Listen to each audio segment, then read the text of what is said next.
तो दोस्तों कैसन बानी जा आप सभी। हम आशा करते हैं कि सारा लोग खुश और हैप्पी होई। तो आज हम लेके आइल बानी ब्रेड और दूध से बहुत मज़ेदार और टेस्टी मिठाई की रेसिपी, जौन आज से पहले ना ही आप लोग कबो बनैले हो खबजा और ना ही कबो खैले हो खबजा। तो चलिए फ्रेंड्स, आज की मज़ेदार रेसिपी देख लियल जा। सबसे पहले का कल जी कि मिक्सी जार लियल जी। तेजा हम ले बनी 200 ग्राम चीनी। अब के का कल जी कि बढ़िया से करा के मिक्सी जार में डाल के पीस लियल जी, मतलब कि चीनी के एकदम से पाउडर जैसा बना दियल जी। आप लोग देख सकनी जा फ्रेंड्स, हम बढ़िया से चीनी के पाउडर जैसा बना के रख ले बनी। अब का कल जी कि एजा लिहल जी 4 गो ब्रेड के स्लाइस। तेजा हम 4 गो ब्रेड के स्लाइस ले बनी। सबसे पहले एक साइड वाला जोन भाग बा के काट लिहल जी और काट के साइड में कर दिहल जी। ऐसे आप लोग सब्जी की ग्रेवी में भी डाल सकनी जा, पकौड़ा भी बना के खा सकनी जा। एके फेंके के कोनो जरूरत नहीं है, बस एके काट के निकाल लेब जा और कोनो बर्तन में के निकाल के रख लेब जा। तो यही तरीका से सारा ब्रेड के मैं काट ले बनी, आप लोग देख सकनी जा फ्रेंड्स। तो तरीका से हम ब्रेड के काट के रख ले बनी।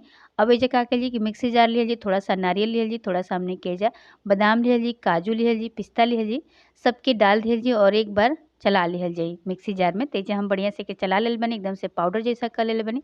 एजा ले बनी हम थोड़ा सा खोआ, जौन की 200 ग्राम बाटे, जौन हम चीनी पीस के रख रही वो डाल दिया जी, थोड़ा सा फूड कलर डाल दिया जी और एक का कर जी एक बार चला लिहल जी। अब एमे का कर जी थोड़ा सा डाल दिया जी दूध। आप एजा दूध की जगह पे मलाई भी डाल सकेनी जा।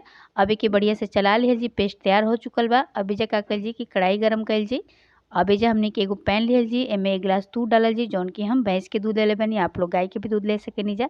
दूध के बढ़िया से खौले दिहल जी और एकदम से थोड़ा सा गाढ़ा कर लिहल जी। तेजा हमार दूध पहले से ही खौल चुकल बा, आप लोग देख सकेनी जा।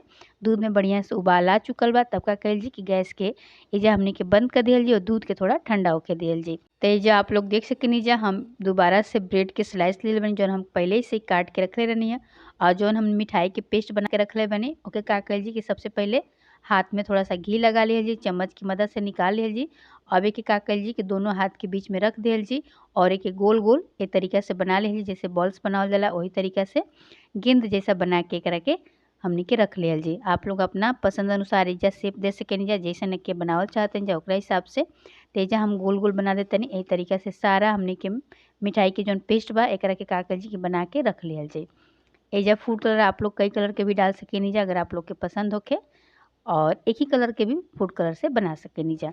तेजा आप लोग देख सकेनी जा फ्रेंड्स, हम बढ़िया से का करतनी कि एकरा के बॉल के शेप में के बना देतनी। यही तरीका से सारा हमनी के जौन पेस्ट बा बना के रख लिहल जी मिठाई के।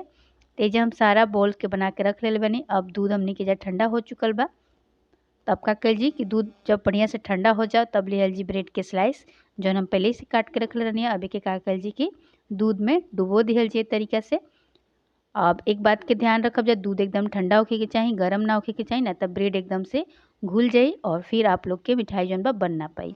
अब दूध के का कइल जी कि एक्स्ट्रा जौन में दूध बा, हाथ के मदद से एकरा के दबा के सारा दूध के निकाल लिहल जी। हल्का हाथ से दबाई जे तो सारा दूध आप लोग के निकल जाई। अब का कइल जी कि जौन मिठाई के पेस्ट बना के रख रहनी जा, मतलब कि बॉल जैसा बना के धइले बनी जा हमनी के। अब का कइल जी कि ब्रेड के बीच में एजा डाल दिहल जी। अब चारों तरफ से करके का कइल जी कि बंद कर दिहल जी तरीका से, जैसे हमनी के ब्रेड के पकौड़ा बनावल जा ना वही तरीका से। तो अब एकरा के बढ़िया से हम चारों तरफ से देख सकेनी जा, एकरा के कवर कर देतनी। एके दोनों हाथ से दबा दिहल जी, एकदम से गोल गोल बना लिहल जी, जैसे हमनी के ब्रेड के चाप बनावनी जा वही तरीका से। अब एके बढ़िया से दबा के चारों तरफ से और बढ़िया से के शेप दे दिहल जी। जैसन आप लोग शेप एक दहल चाहतनी जा ओकरा हिसाब से आप लोग शेप दे लेब जा। तो हम एके बर्फी जैसा, मतलब कि रसमलाई जैसा शेप दिहल चाहतनी फ्रेंड्स। ये देखिए कितना बढ़िया हमनी के रसगुल्ला जैसा बन के रेडी हो चुकल बाटे। अब दूसरा वाला हम बना के आप लोग के दिखा देतनी। दूसरा भी यही तरीका से करे के बा, पहले दूध में एकरा के डुबो देवे के बा। अब हाथ पे के रख लेवे के बा, हल्का हल्का हाथ से तरीका से दबा देवे के बा, सारा दूध के निकाल लेवे के बा।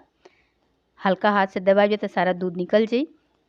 तो आप लोग देख सकें जा फ्रेंड्स, दूध एजा निकल चुकल बाटे। कल जी फ्रेंड्स कि सारा दूध के हमने के निकाल लिहल जी और जो हमने के बना के रखनी है जा मिठाई के गोली, ओके का कल जी की ब्रेड के बीच में ए तरीका से रख दिहल जी और एक चारों तरफ से ढक दिहल जी। एजा देख सकें जा हम कैसे ढकत नहीं तरीका से कि बढ़िया से चारों तरफ से ऐसे पकड़ के आप लोग ढक देव जा।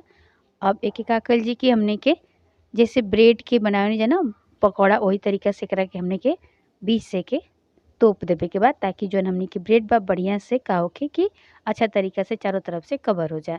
तो ये देखिए फ्रेंड्स, बढ़िया से के दबा देवे के बाद अच्छा तरीका से अब ये बढ़िया से सेट हो जाई कुछ देर के बाटे अपना आप ये बढ़िया से सेट होके रेडी हो जाई। तो ये देखी जा चारों तरफ से के बढ़िया से सेट कर लेब जा और एकदम से के गोल बना लेब जा जैसे हमनी के का होला कि रसमलाई बनावे जब ब्रेड के वही तरीका से के बनावे के बाटे। तो देखिए फ्रेंड्स एकदम से हमनी के मिठाई बन के रेडी हो चुकल बा। यही तरीका से सारा मिठाई के बना के हमनी के जा रख लेवे के बा और जौन दूध बच गइल बा ओके का कइल जी के ऊपर से ए तरीका से डाल दीजिए। थोड़ा सा में फूड कलर भी डाल सकेनी जा अगर दूध के कलर चेंज कइल चाहतनी जा चाहे तो दूध के थोड़ा सा गाढ़ा भी कर सकेनी जा। अब काजू पिस्ता बादाम से के सजा दीजिए चाहे तो चांदी के वर्क लगा सकेनी जा आप लोग। तो थोड़ा सा हम बादाम के जा छोटा छोटा टुकड़ा में काट के सजा दिले बनी। ये देखिए कितना बढ़िया हमनी के आज की ब्रेड की मिठाई बन के रेडी हो चुकल बा फ्रेंड्स। आप लोग देख सकेनी जा।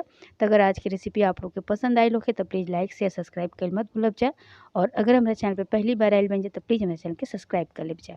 तो ये देखिए जा फ्रेंड्स कितना बढ़िया आज की हमनी के मिठाई बन के रेडी हो चुकल बा। तो आप लोग भी ये मिठाई के हमरा कहला पे एक बार जरूर ट्राई करब जा और अपन अनुभव हमके शेयर करब जा।